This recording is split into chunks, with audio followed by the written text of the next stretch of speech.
आज का शिरडी साईं संदेश। मेरे बच्चों, क्यों उदास बैठे हो? मैं कहीं नहीं गया। मैं जानता हूँ कि तुम्हारे मन में बहुत उदासी है कि मैंने समाधि ले ली है। याद रखना, मेरी समाधि अंत नहीं बल्कि एक नई शुरुआत है। मेरी समाधि कोई अंत नहीं बल्कि भक्तों के दिलों में मेरी शाश्वत उपस्थिति का प्रतीक है। तुम घबराओ नहीं, मैं तुम्हारे आसपास ही हूँ। यदि मन आज ज़्यादा व्याकुल हो तो मेरे 11 वचनों का गुणगान करो, मेरे 11 वचनों को दोहराओ, उनको समझो और तुम्हें तब पता चलेगा, तब मालूम होगा कि मैं तुम्हारे पास हूँ, मैं कहीं नहीं गया। जो भी मेरा सच्चा भक्त होता है वो करुणा के साथ जीता है जीवन में, गरीबों और ज़रूरतमंदों की सहायता करता है और हर जीव में ईश्वर के दर्शन करने की कोशिश करता है। और यही मेरी शिक्षा है मेरे बच्चों। इस पवित्र दिन पर तुम अपने आप को श्रद्धा और सबूरी, ईश्वर में अटूट विश्वास और जीवन की कठिनाइयों में धैर्य रखने के प्रति पुनः समर्पित करना अपने आप को। जैसा मैंने जाति, धर्म और वर्ग से ऊपर उठकर सेवा की, वैसे ही तुम भी निस्वार्थ भाव से मानवता की सेवा करो। मेरा आशीर्वाद तुम्हारे साथ है हमेशा। और जो तुम ये जीवन में सच्चाई और धर्म से चलते हो, मार्ग में कभी भटकते नहीं हो, ये मेरी कृपा ही है तुम पर। आज समाधि दिवस है। समाधि दिवस पर और दशहरे के अवसर पर तुम आज मेरे 11 वचनों का गुणगान करना, उसे समझने का प्रयत्न करना। फिर तुम्हारे जीवन में जो बदलाव आएगा वो किसी उपहार से कम नहीं होगा।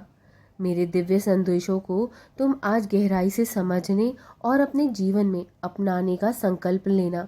मेरे बच्चों, मेरी समाधि इस बात का प्रतीक है कि भले ही शारीरिक रूप से मैं तुम्हारे साथ नहीं हूँ, तुम्हारे बीच ना हूँ, लेकिन मेरी कृपा, मार्गदर्शन और उपस्थिति सदैव तुम्हारे साथ है। आज के दिन मेरी शिक्षा को याद करते रहो कि सच्चा भक्त वही है जो हर परिस्थिति में धैर्य बनाए रखता है और ईश्वर पर अटूट विश्वास रखता है। मैंने तुम्हें सिखाया है कि जीवन में मानवता का उद्धार निस्वार्थ सेवा से ही संभव है।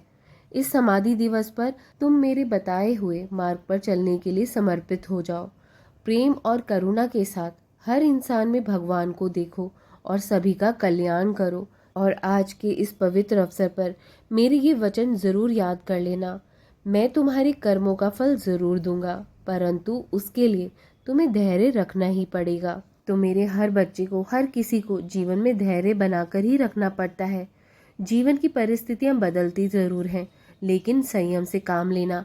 सुख के बाद दुख आते हैं और दुख के बाद सुख जरूर मिलते हैं हर किसी को। किसी का जीवन एक समान नहीं रहता। जीवन में उतार चढ़ाव भी आते हैं। हर तरह की चुनौतियों का सामना हर किसी को करना पड़ता है, लेकिन जो धैर्यपूर्वक काम लेता है उसको अपने जीवन की कठिनाइयां भी आसान लगने लगती है। इसलिए समाधि दिवस पर आपको मेरी अमर शिक्षाओं को और भी गहराई से आत्मसात करने का संकल्प करना चाहिए। मेरे जीवन का एक आदर्श था। मैंने तुम्हें हमेशा से ये सिखाया है कि सच्ची भक्ति का अर्थ केवल पूजा पाठ नहीं, बल्कि सच्चे मन से, निस्वार्थ भाव से सभी प्राणियों की सेवा करना है। मैंने जात पात, धर्म और भेदभाव से ऊपर उठकर सभी को एक समान समझा और मानवता की सेवा का महत्व बताया। ऐसे ही तुम भी अपने पूजा पाठ के साथ साथ मानवता की ओर प्रेरित रहो, लोगों की सेवा करो और हर परिस्थिति में ईश्वर पर विश्वास रखो, भरोसा रखो और अपने जीवन में सच्चाई और प्रेम का मार्ग अपनाओ। मेरे बच्चों, जब तुम प्रेम और करुणा के साथ दूसरों की सेवा करोगे, तब ही तुम ईश्वर के करीब होगे। मेरी समाधि हर क्षण तुम्हें ये स्मरण दिलाती रहेगी कि मेरा आशीर्वाद और मार्गदर्शन सदैव तुम्हारे साथ रहेगा। इस विशेष दिन पर आप अपने भीतर के अहंकार को त्यागें और प्रेम, शांति और दया के पथ पर चलने का संकल्प लें। और मन ज़्यादा दुखी हो तो मेरे इस वचन को हमेशा याद रखना। जो भी मेरे पास आएगा, चाहे वह कितना ही दुखी क्यों ना हो, मैं उसे सुख शांति दूंगा। मैंने तुम्हें हमेशा से ये सिखाया है कि मनुष्य की सबसे बड़ी सेवा उसकी पीड़ा को समझना और उसे दूर करने का प्रयास करना है। आज साथ में दशहरे का भी पर्व है। दशहरे की सभी को शुभकामनाएं। दशहरे का अर्थ है कि दशहरा, यानी कि 10 अवगुणों का त्याग करना। असत्य पर सत्य और बुराई पर अच्छाई की जीत का प्रतीक है ये दशहरा पर्व। अधर्म पर धर्म की जीत। इस पावन अवसर पर हमें यह शिक्षा मिलती है कि हमें जीवन में सच्चाई, ईमानदारी और धर्म के मार्ग पर चलना ही हमारे जीवन की सबसे बड़ी सफलता है, विजेता है। दशहरे का ये पावन पर्व हमें यह प्रेरणा देता है कि जैसे श्री राम ने रावण पर विजय प्राप्त की, वैसे ही हमें भी अपने भीतर की बुराइयों, अहंकार, क्रोध, लालच और नफरत पर विजय प्राप्त करनी चाहिए। दशहरे का यह पर्व न केवल बाहरी राक्षसों पर विजय का प्रतीक है, बल्कि ये हमारे भीतर की नकारात्मक शक्तियों को दूर करने का भी संदेश है। मैंने हमेशा अपने बच्चों को यही शिक्षा दी है कि आंतरिक शांति और आत्मज्ञान पर बल दो।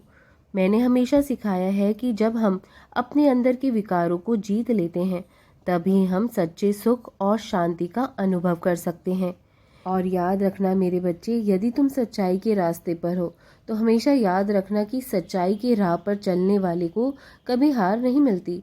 हो सकता है कि मंजिल तक पहुंचने में समय लगे, पर अंततः जीत उन्हीं की होती है जो सत्य और धर्म के मार्ग पर चलते हैं।